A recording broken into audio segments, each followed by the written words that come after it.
Part 1. The Discipline Trap.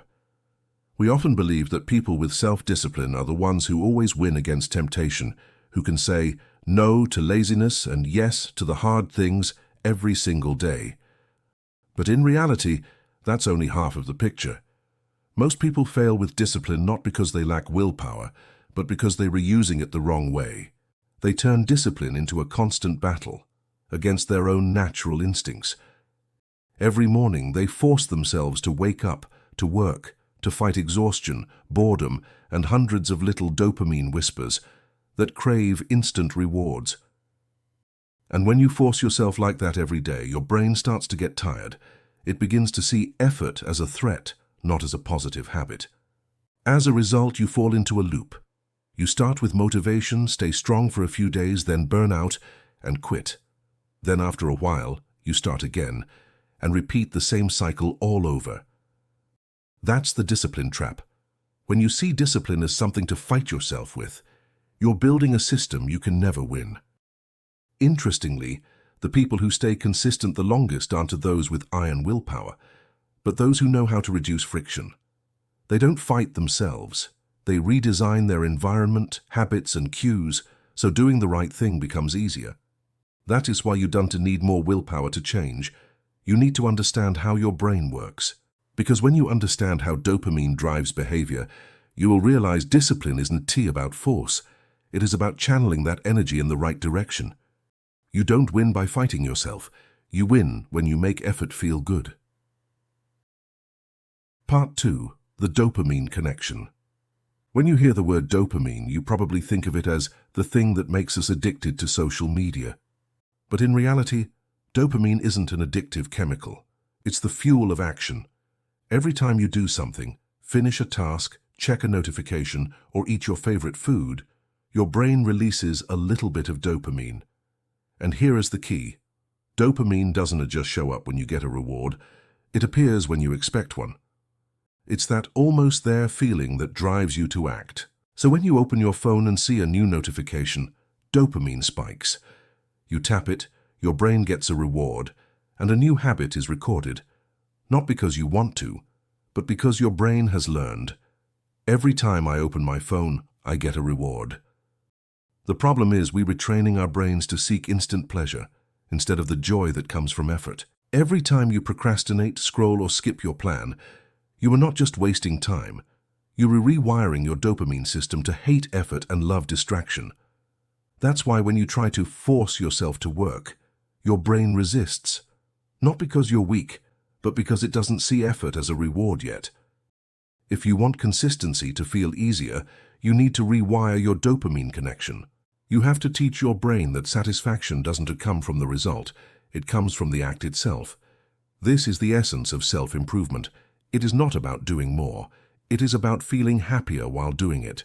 And that is where one tiny habit, so small it seems insignificant, can change how your brain reacts to discipline. A habit that turns dopamine from your enemy into your ally. You don't have to defeat dopamine. You just have to make it reward the right things. Part 3. The One Habit. The 5-minute rule. You don't need to change your whole life overnight. You just need to start with 5 minutes. This is the one habit that turns self-discipline into effortless consistency. Sustainable without forcing yourself. Lasting without iron willpower.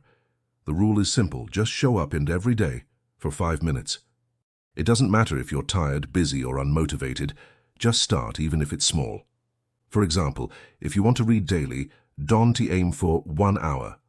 Just read for 5 minutes before bed. If you want to exercise, don't aim for 5 kilometers runs. Just put on your shoes and walk for 5 minutes. If you want to write, just open your laptop and write a short paragraph. It doesn't have to be good, it just has to exist. Because what happens here isn't just action, it is the rewiring of your dopamine model. When you show up, your brain starts rewarding the right behavior, not just the end result. Day by day, through those small 5-minute wins, your brain learns, this isn't scary, I can do it, and it actually feels good. A student I once coached told me he couldn't focus for more than 10 minutes a day. Every time he opened his book, his mind scattered. I told him, just study for 5 minutes. If you want to stop after that, and stop. In the first week, he studied only 5 minutes. In the second, 15. By the fourth, those 5 minutes had stretched into 2 effortless hours. He smiled and said, "Discipline isn't about enduring. It's about knowing how to start." That is the power of the first 5 minutes. It kills the most dangerous thing in self-improvement, the inertia of starting. Once you break that 5-minute barrier, everything else becomes easier, like starting a flywheel. The first push is the hardest, but once it spins, it builds its own momentum. You may not control your whole day, but you can control its first 5 minutes. You may not finish everything, but you can always show up. And that's the essence of the consistency hack. It's not about willpower, it's about ignition. The 5-minute habit may sound small, but it opens a big door, the door to sustainable change, because you can change your life in a moment, but you can change its momentum in the first 5 minutes. Don't aim for perfect, just show up, because 5 minutes today is the foundation of 5 years from now. Part 4. Habit layering, building layers of habits, turning 5 minutes into the foundation of lasting discipline. You already have your 5-minute habit, but how do you make it last? Not for weeks, but as part of your natural disciplined lifestyle. The answer is habit layering, building layers of habits. Like building a skyscraper, you don't need a huge foundation, just one strong enough to support the next layers. Habit layering has 4 steps, and if you do it right, consistency will come naturally. Step 1. Attach the habit to a trigger. Every powerful habit begins with a familiar cue. Examples: after brushing your teeth, meditate for 5 minutes. After setting down your coffee, plan your top 3 tasks. Or each night, when you put your phone on charge, read 5 pages. Your brain starts linking the 2 actions. Gradually, the trigger becomes an automatic bridge, helping you begin without thinking. That's the first way to build discipline without willpower. Step 2. Tracking progress. The human brain loves progress. Each time you see your streak continue, it releases dopamine as a reward. You can use a paper calendar with daily check marks, apps like Habitica, Notion Tracker, or Loop Habit Tracker, or even a simple sticky note on your wall. The tool doesn't matter. What matters is seeing that you're moving upward. Motivation doesn't come from inspiration. It comes from proof of progress. Step 3. Scale gradually. After 2 weeks of 5 minutes, you can expand to 10, then 15. Example: 5 minutes journaling, 10 brainstorming, 5 minutes breathing, 10 deep meditation, 5 minutes reading, 20 of focused flow. But only expand once it's automatic. Don't push if you still have to think about it. Remember, consistency beats intensity. Step 4. Never skip twice. Missing one day is fine, but never twice. The first miss is an accident.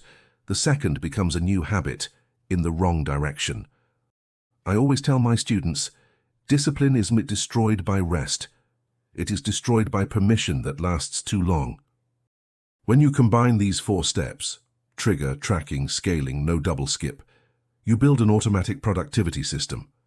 At this point, discipline isn't forcing yourself. It's following the rhythm you designed.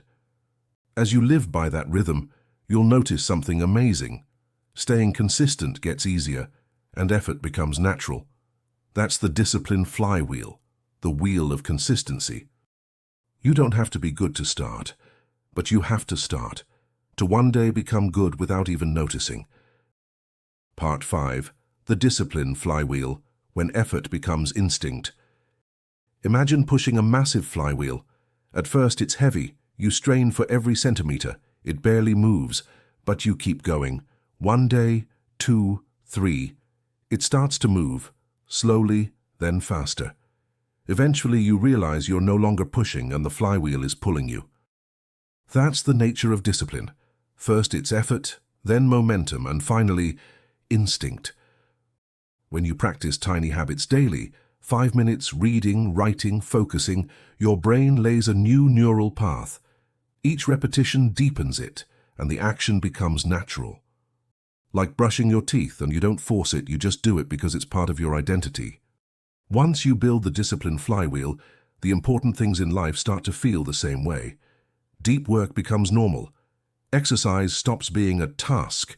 Learning daily becomes a joy. It is no longer just a self-discipline habit. It is the lifestyle of a directed adult. Once the wheel spins, something shifts. You stop chasing motivation and start seeking momentum. Motivation comes and goes, but positive momentum carries you through the days you don't feel like trying. With momentum, every aspect of self-improvement changes. You become more confident because you control your behavior. You focus better because your mind stops resisting. You're more productive because you no longer waste energy starting over. True discipline isn't working harder than others. It's working more consistently than others. People with consistency don't need perfection. They just spin the flywheel a little every day. Once momentum exists, even the smallest actions compound into huge energy. That is why the naturally disciplined look like it as easy. Not because they were stronger, but because their flywheel is already spinning.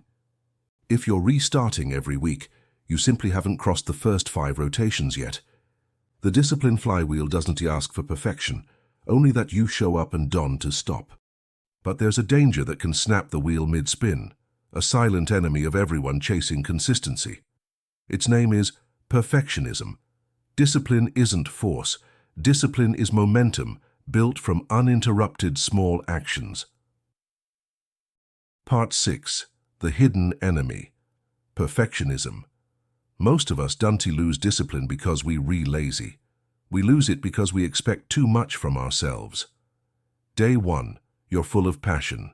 You want to read 50 pages, write 1,000 words, work out for an hour. Do it all. Do it well. Do it now. But a few days later, you're tired, busy, and you skip a day. Instead of saying, "It's okay, I'll start again tomorrow," you say, "I failed. I'm broken." That's the trap of perfectionism. It makes you treat interruption as failure, when in truth it's just a pause in a long song. When you live in must-be-perfect mode, your brain links joy to results and guilt to the process.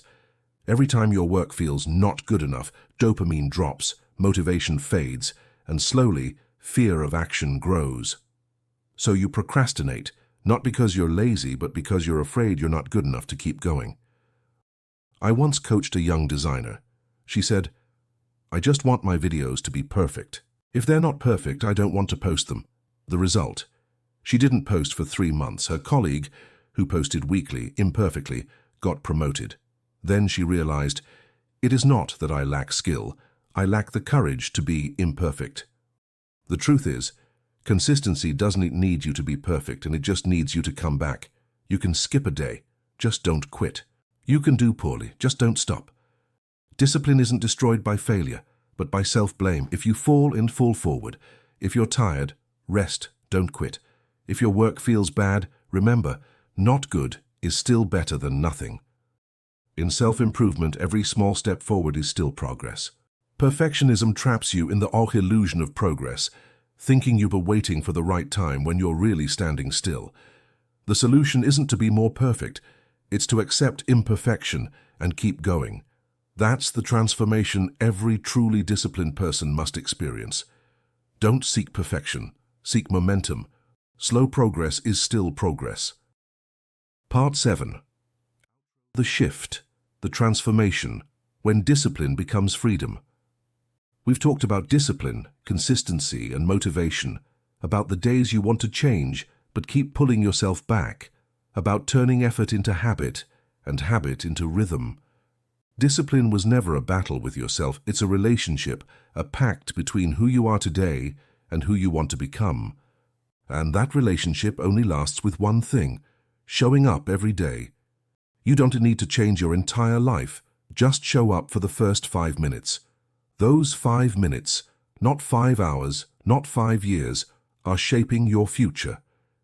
Each time you do the right thing, no matter how small, you send your brain a message. I'm someone who can be trusted. And when you repeat that message long enough, you stop forcing discipline. You become discipline. That's the shift, when discipline stops being force and becomes freedom. Freedom from guilt, freedom from procrastination, freedom from always starting over. And now it's time to act. No complicated plans, no waiting for tomorrow. Choose one habit and do it for 5 minutes a day for the next 7 days. Write, read, meditate, move.